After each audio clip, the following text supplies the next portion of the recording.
Assalamualaikum warahmatullahi.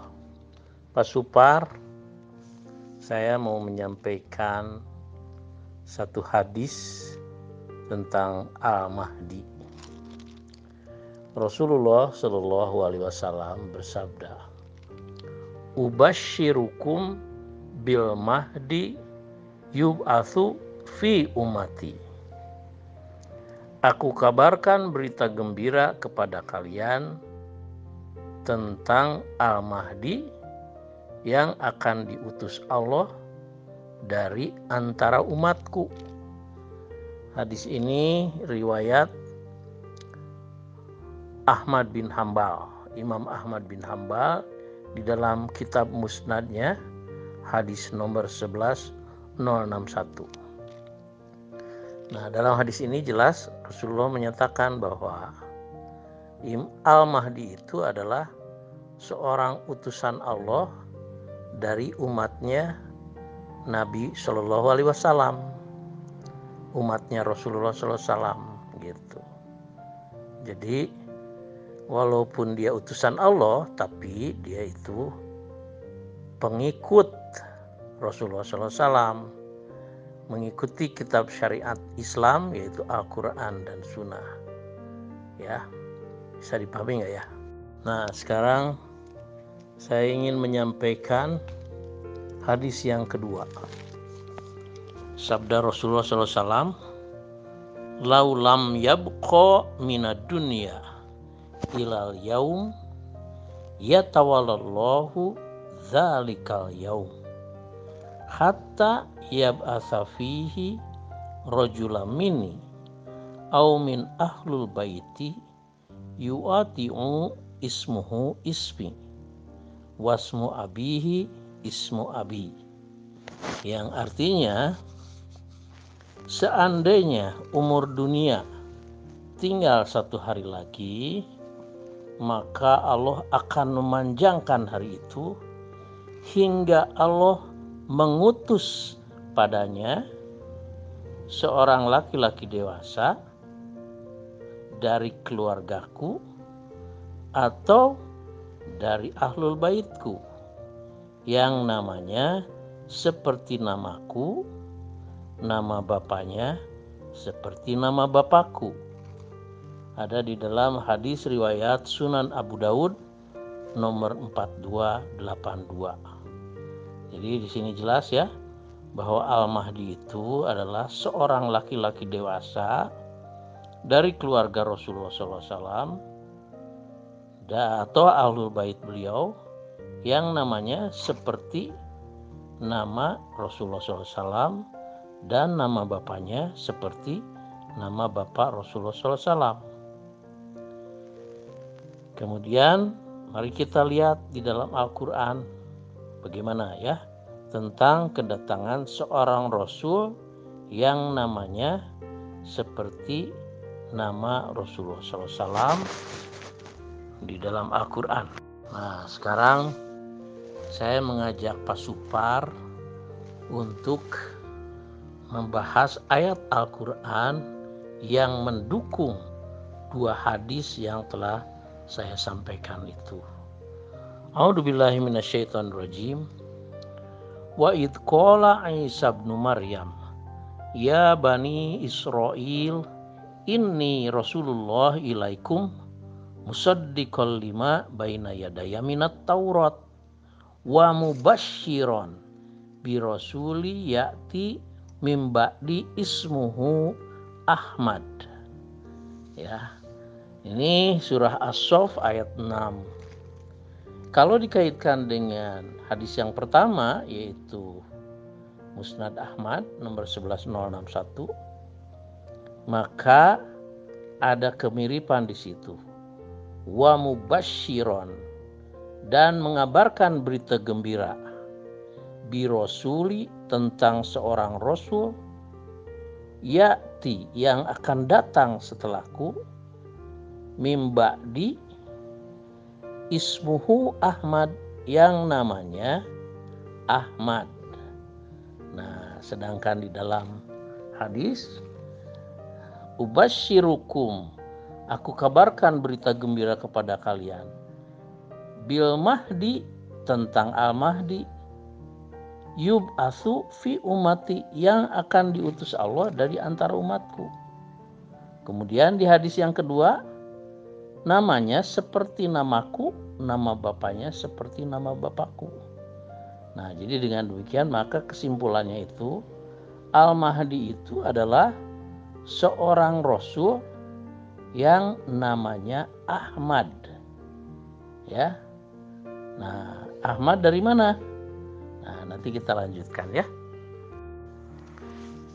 Tadi sudah kita simpulkan bahwa Al-Mahdi itu adalah seorang rasul yang namanya seperti nama Rasulullah SAW, yaitu Ahmad, dari umatnya Nabi Muhammad SAW. Nah, saya mengajak Anda untuk membahas surah Al-Jumu'ah ayat 2 dan ayat 3. A'udzubillahi minasyaitonirrajim. Huwallazi ba'atsa fil ummiyina rasulan minhum. Dialah Allah yang telah membangkitkan pada bangsa Ummiyin seorang rasul dari antara mereka. Nah, ayat ini tertuju kepada seorang rasul yang bernama Ahmad dalam surah As-Saff ayat 6 itu, yaitu Nabi Muhammad SAW, tapi di dalam ayat ini disebut sebagai seorang rasul yang bernama Ahmad.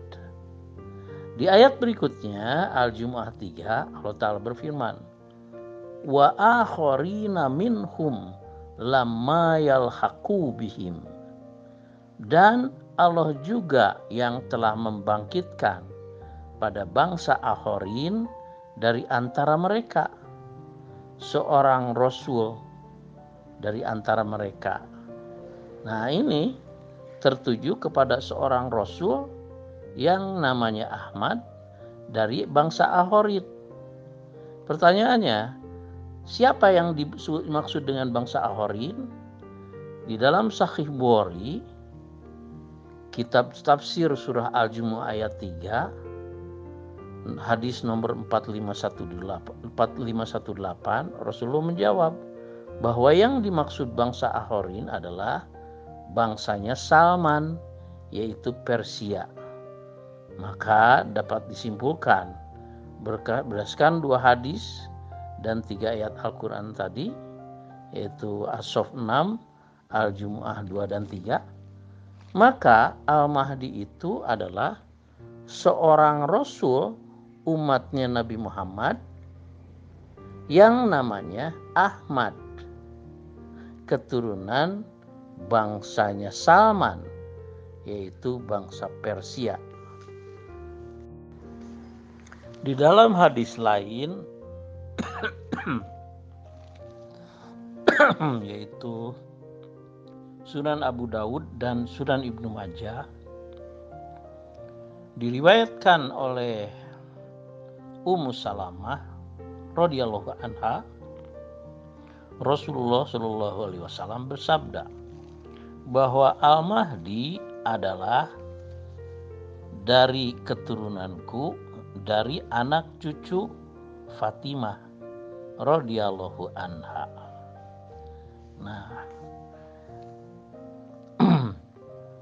tentu ini harus dipertimbangkan juga, karena di satu sisi berdasarkan Sahih Bukhari dan Al-Jumu'ah ayat 3, Al-Mahdi itu adalah keturunan bangsawan Persia. Tetapi hadis ini menyatakan adalah dari keturunan Rasulullah, anak cucu Fatimah. Nah, ternyata kedua hadis ini benar gitu ya, karena didukung ayat Al-Quran. Sehingga dengan demikian maka Imam Al-Mahdi itu adalah dari jalur bapak-bapak keturunan bangsa Persia, dari jalur ibu-ibu keturunan Rasulullah SAW, dari anak cucu Fatimah radhiyallahu anha.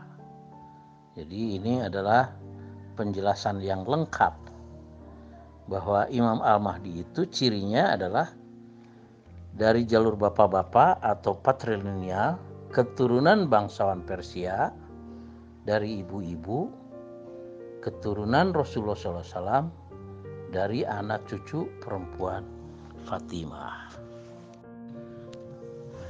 Kemudian saya ingin menyampaikan juga satu hadis yang dari Syiah ada, yaitu Jawahirul Asror Amir Hamzah At-Tusi, dan juga dari Sunni Abu Nuaim. Perawinya adalah Ibnu Umar atau Abdullah bin Umar bin Khattab, ya. Bunyinya hadisnya begini: Yakhrujul Mahdi min qaryatin yuqalu laha Kada'ah. Nah, orang Arab mengatakan Kada'ah, tapi kota itu tidak ada pada saat Rasulullah menyatakan itu. Nah, belakangan diketahui dari Kada'ah itu alih-alih menjadi Qadian Hindustan. Nah, ternyata satu-satunya orang atau anak laki-laki dewasa yang telah mendakwakan diri sebagai Imam Al-Mahdi dari Qadian Hindustan pada tahun 1305 Hijriah dan keturunan bangsawan Persia campuran dengan Sayyidah, yaitu Ahlul Bait Rasulullah dari anak cucu Fatimah. Orangnya hanya satu, yaitu Hazrat Mirza Ghulam Ahmad dari Qadian Hindustan. Dan ini sesuai dengan nubuatan dalam Al-Quran dan hadis Rasulullah Sallallahu Alaihi Wasallam. Oleh karena Rasulullah Sallallahu Alaihi Wasallam menyatakan di dalam Musnad Ahmad nomor 11061 bahwa Al-Mahdi itu adalah seorang utusan Allah, umatnya Nabi Muhammad SAW, maka untuk meyakinkan kita bahwa dia itu Imam Mahdi, maka dia harus menampilkan wahyu apa saja yang telah diterima dari Allah Ta'ala sebagai Imam Al-Mahdi. Gitu. Nah, ternyata tepat pada tahun 1305 Hijriah atau 1888 Masehi, Allah Ta'ala telah mewahyukan kepada Hazrat Mirza Ghulam Ahmad, yaitu mandat untuk menerima beat. Wahyu, ya, wahyu mandat Allah untuk menerima beat, yang bunyinya idza azamta fatawakkal 'alallah wasna'il fulka bi ayunina wa wahyina alladzina yubayyi'unaka innama yubayyi'unallah yadullahi fawqa aydihim. Yang artinya, jika engkau wahai Imam Al-Mahdi atau seorang Rasul bernama Ahmad telah mengambil keputusan, maka bertawakallah kepada Allah dan buatlah bahtera, yaitu Jamaah Muslimin Ahmadiyah Internasional, dengan pengawasan wahyuku. Orang-orang yang baiat kepada engkau, sesungguhnya mereka itu baiat kepada Allah. Tangan Allah berada di atas tangan mereka. Itu ada di dalam kitab Sabz, Ikhtisar dan Bahtranu, merupakan wahyu mandat Allah kepada Hazrat Mirza Ghulam Ahmad sebagai Khalifatullah Al-Mahdi untuk menerima beat, yang mandat itu mirip dengan mandat Allah kepada Nabi Muhammad SAW dalam surah Al-Fat ayat 10, ya. berkaitan dengan mandat Allah kepada Hazrat Mirza Ghulam Ahmad sebagai Khalifatullah Al-Mahdi, Rasulullah Shallallahu Alaihi Wasallam memerintahkan agar semua umat Islam membaiat Imam Al-Mahdi Khalifatullah. Rasulullah SAW bersabda di dalam Musnad Ahmad dan Sunan Ibnu Majah yang bunyinya, idza ra'aitumuhu fabai'uhu walau habwan ala salji fa innahu Khalifatullah Al-Mahdi. Jika kalian mengetahui Al-Mahdi sudah datang, maka baiatlah dia walaupun harus merangkak di atas salju, karena dia adalah Khalifatullah Al-Mahdi. Nah, jadi dengan demikian, apabila Bung Supar sudah mengetahui bahwa Al-Mahdi itu sudah datang, yaitu Hazrat Mirza Ghulam Ahmad, dan itu beliau datang pada tahun 1305 Hijriah atau 1888 Masehi, dan tentu karena sudah lama beliau pun sudah meninggal dan telah digantikan oleh Khilafah Alamin Haji Nubuah yang sudah berjalan lebih dari 115 tahun. Dan khalifahnya yang sekarang masih hidup adalah Hazrat Mirza Masrur Ahmad, Khalifatul Masih yang kelima, atau Amirul Mukminin Ayadahullah Ta'ala bin Nasiril Aziz. Maka sebaiknya Bung Supar membaiat khalifah yang masih hidup, mentaati perintah Rasulullah SAW. Begitu ya. Saat ini tidak ada satu firqah pun yang imamnya yang masih hidup seorang khalifah, karena Allah telah menempatkan Khilafah Alamin Haji Nubuah pada Jamaah Muslimin Ahmadiyah Internasional lebih dari 115 tahun hingga sekarang. Dan itu adalah bukti nyata ya bahwa Allah telah menepati janjinya kepada orang-orang Islam yang beriman dan beramal soleh, sehingga dia telah menjadikan Hazrat Mirza Masrur Ahmad sebagai Khalifatul Masih yang kelima, sehingga Bung Supar diperintah oleh Rasulullah SAW untuk baiat kepada Allah di tangan Hazrat Mirza Masrur Ahmad, Khalifatul Masih Al-Khamis, Amirul Mukminin Ayadahullah Ta'ala bin Nasiril Aziz, Imam Jamaah Muslimin Ahmadiyah Internasional. A'udzubillahi minasyaitonirrajim.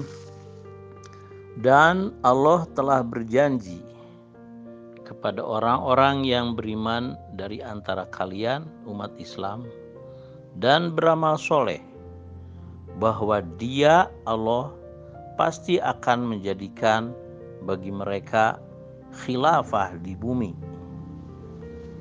An-Nur ayat 55. Berdasarkan ayat ini, Allah telah menepati janjinya dengan menempatkan khilafah Alamin Haji Nubuah sejak tahun 1098 hingga kini sudah lebih dari 115 tahun di Jemaah Muslimin Ahmadiyah Internasional. Maka karena ini janji Allah kepada orang-orang Islam yang beriman dan beramal soleh, maka khilafah Ahmadiyah itu adalah khilafah bagi semua orang-orang Islam yang beriman dan beramal soleh di seluruh penjuru dunia.